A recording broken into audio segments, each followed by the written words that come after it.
il n'a pas encore 21 ans quand il démarre sa carrière de pilote en rallye, un monde que Philippe Bugalski ne quittera plus jamais jusqu'à ce triste jour d'août 2012. Après quelques rallyes régionaux, il fait son entrée dans la cour des grands avec une première inscription dans un rallye du championnat du monde, le Monte-Carlo 1984. Engagé en groupe A avec une Golf GTI et copiloté par Dominique Perruchon, il termine à la 88e place d'une épreuve remportée cette année-là par l'Audi Quattro de Walter Röhrl. C'est grâce à un montage privé qu'il dispose en 85 d'une Renault 5 Turbo et peut ainsi s'engager sur différentes épreuves nationales. Il se fait remarquer et c'est cette même année qu'il est élu espoir échappement comme Didier Auriol l'avait été avant lui et comme le sera quelques années plus tard Sébastien Loeb. L'année 86 est notamment marquée par une deuxième place en groupe N au Tour Auto avec une Renault 5 GT Turbo.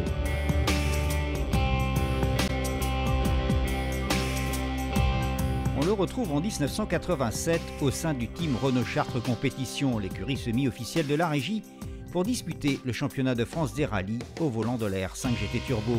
Son copilote s'appelle Jean-Marc Andrier. Bugalski remporte cette année-là la Coupe de France des voitures de production.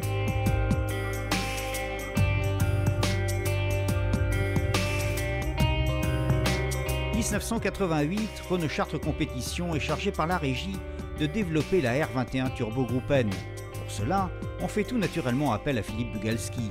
Un programme chargé, marqué par le championnat de France de première division et par son retour dans une compétition internationale, le Tour de Corse, la manche française du championnat du monde.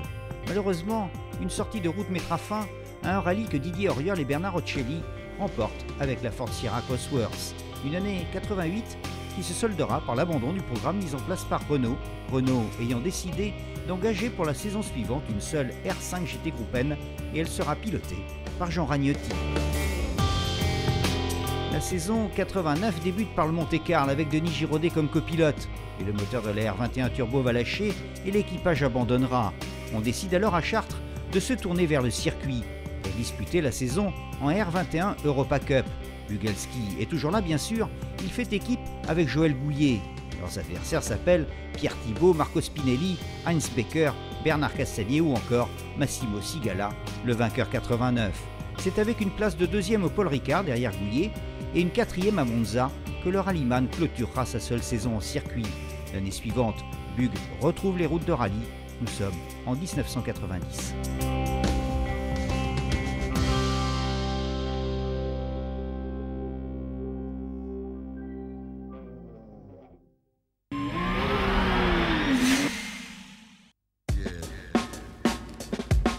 Après une année en circuit, Philippe Bugalski fait son retour sur les routes en 90 au volant de la Renault 5 Turbo aux couleurs de l'Adiac.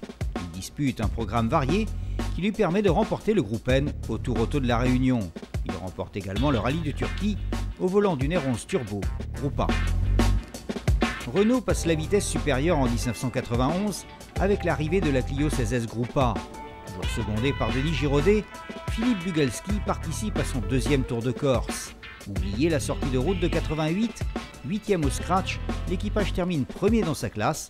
À cela, il faut ajouter cette année-là les 3 victoires de classe en championnat de France. 1992, les événements s'accélèrent. Lancia et le Martini Racing font appel à Bugalski pour disputer plusieurs manches du championnat du monde. L'auto, la Lancia Delta HF intégrale. Philippe Bugalski et Denis Giraudet font maintenant partie du cercle très restreint des équipages officiels. 5e au Monte-Carlo, Bug laisse éclater tout son talent en terminant 3e de la manche française. Didier Auriol, François Delecourt, Philippe Bugalski, c'est le podium de ce Tour de Corse 92. Et le programme se poursuit avec le rallye de Finlande et une 9e place au scratch, un rallye des 1000 lacs remporté par Didier Auriol. 1993 est une année importante. Bugalski est engagé en championnat de France dans le cadre de l'équipe Espoir sur Lancia Delta Intégrale Groupe A. Et c'est au rallye du Mont Blanc qu'il remporte sa première victoire en championnat de France des rallyes. Par la suite, il en ajoutera encore 30 dans ce même championnat de France. L'aventure avec Lancia va s'arrêter là. Bugalski va changer d'auto et retrouver Renault. C'est maintenant avec le soutien du Team Diac qu'il poursuit sa saison au volant d'une Clio Williams. Une saison qui se soldera par 2 victoires de classe, au Limousin et au Touquet. Commencent alors les années Renault.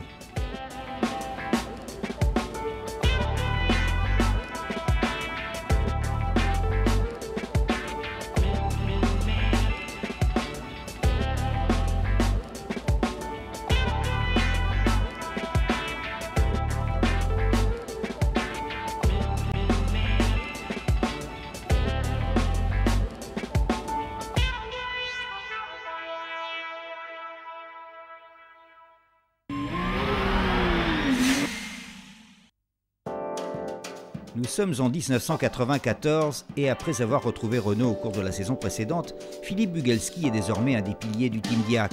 Bug dispute le championnat de France des rallyes sur Clio Williams, une saison qui va se solder par un podium, une 3e place au classement du championnat pilote de litre et une 6e place au général.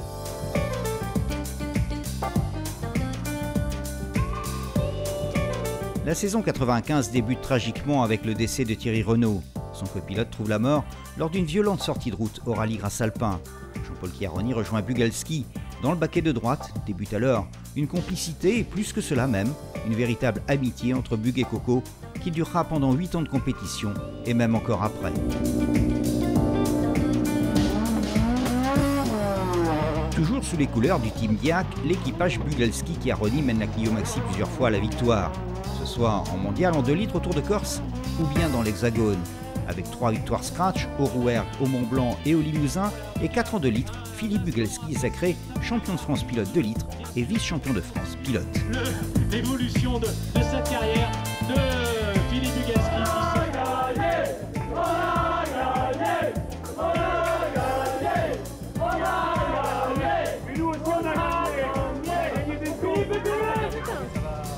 Pour la saison qui suit, 1996, Renault fait débuter la Maxi Mégane en championnat de France. C'est le début du règne des kit cars, avec chez Peugeot la 306 Maxi, puis ce sera 2 ans plus tard avec chez Citroën la Xara Kit Car. C'est le commencement d'un duel dont tous les amateurs de rallye se souviennent. D'un côté, Philippe Bugelski, Serge Jordan et Jean Ragnotti pour Renault, et de l'autre, Gilles Panizzi et François Delecourt pour Peugeot.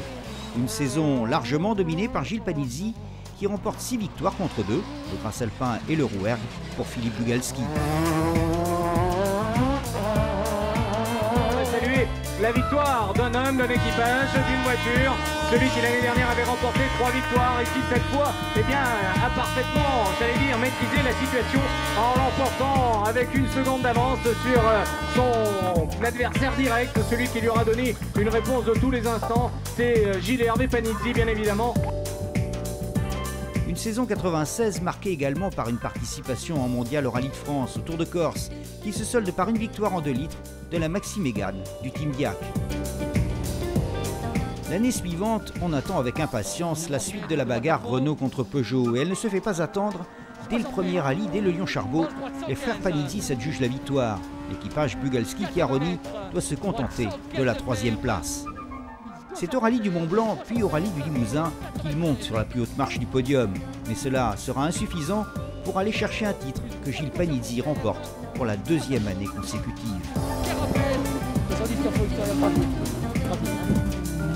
Une année 97 qui s'achève par le retrait du championnat de France des 2 constructeurs français, par le retrait officiel de Renault et de Peugeot.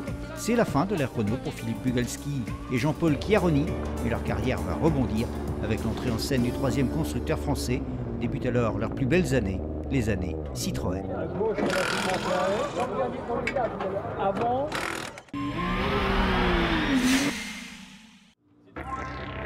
1998, Philippe Bugelski et Jean-Paul Chiaroni rejoignent l'équipe officielle Citroën Sport, dirigée par un ancien pilote d'expérience, par Guy Fréquelin.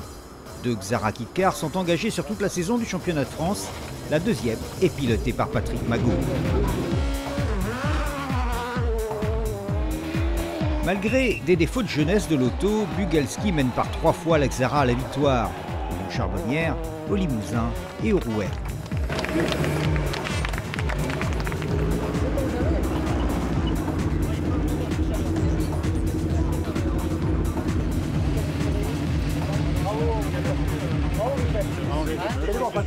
Ouais, ça y est.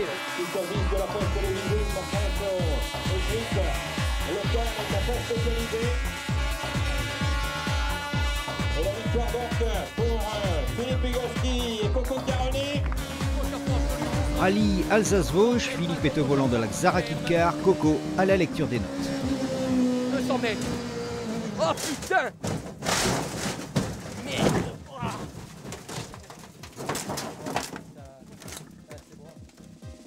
Une spectaculaire sortie de route qui se termine bien, sauf que c'est Simon Jean-Joseph et sa Subaru Impreza WRC qui s'adjugent les 20 points de la victoire. Il n'en demeure pas moins que Bug a dominé cette première moitié de la saison avec 3 victoires en 4 courses.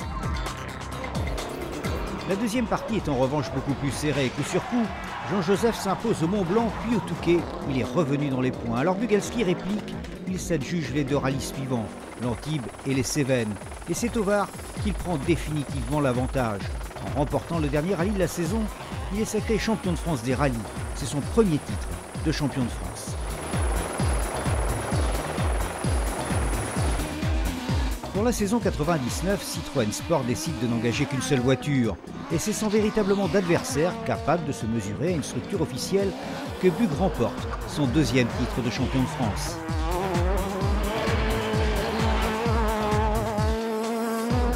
Après ce deuxième titre, il passera à l'année prochaine. Philippe Bugalski, Jean-Paul Carabin. En revanche, en mondial, les adversaires sont nombreux. La tâche s'annonce plus difficile. 4 épreuves sont inscrites au programme. Le Monte-Carlo débute la saison et se solde par un abandon. Suit le rallye Catalunya. Bug va réaliser l'exploit. Avec une 2 roues motrices avec la Xara Kit-Car, il termine devant les 4 roues, celle de Didier Auriol et celle de Tommy Mäkinen. C'est sa première victoire en championnat du monde. Et l'histoire ne s'arrête pas là. Il récidive dans la manche suivante.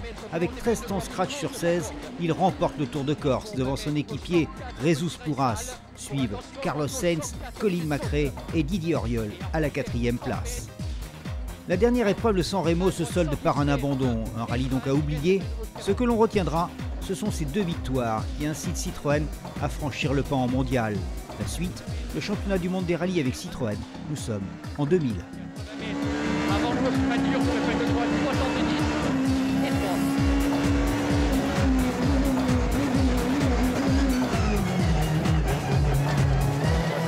Droite, gauche à fond, gauche à fond absolu, 40 mètres, gauche 124 ferme. Droite à fond, gauche ferme. Gauche à fond ferme. Droite, gauche à fond absolu. 80 mètres, droite à fond absolu non ferme. Gauche, droite à fond.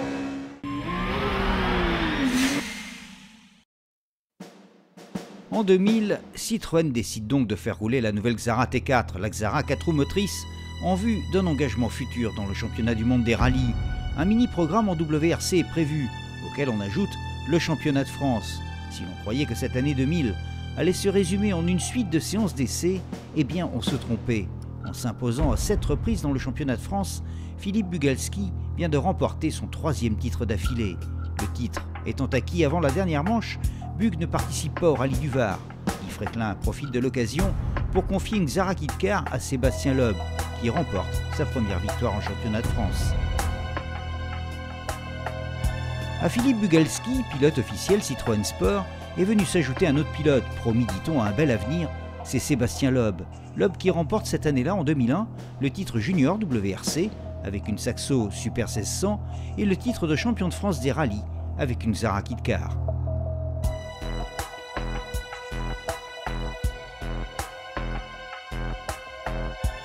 De son côté, Bugalski dispute le championnat du monde. 7 épreuves sont inscrites à son programme, dont 5 avec la Xara WRC. Une année d'apprentissage pour Citroën Sport. Bugalski tient parfaitement son rôle et marque les premiers points de la Xara WRC au rallye de l'Acropole. Il remporte également le rallye d'Allemagne, candidat à l'accession au championnat du monde. Citroën Sport emmagasine de l'expérience et se prépare à jouer les titres mondiaux.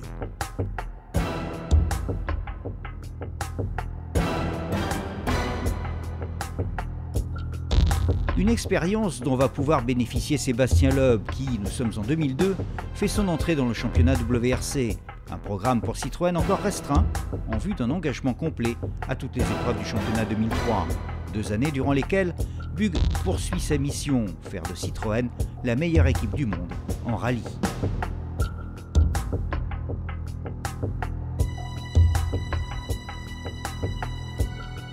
Bug a accompli sa mission, il met fin à sa carrière en compétition à la fin 2003. Ses talents de metteur au point étant précieux, il reste au sein de la famille Citroën avec le rôle de pilote de développement. Véritable ambassadeur de la marque, il participe également à de nombreuses opérations de promotion.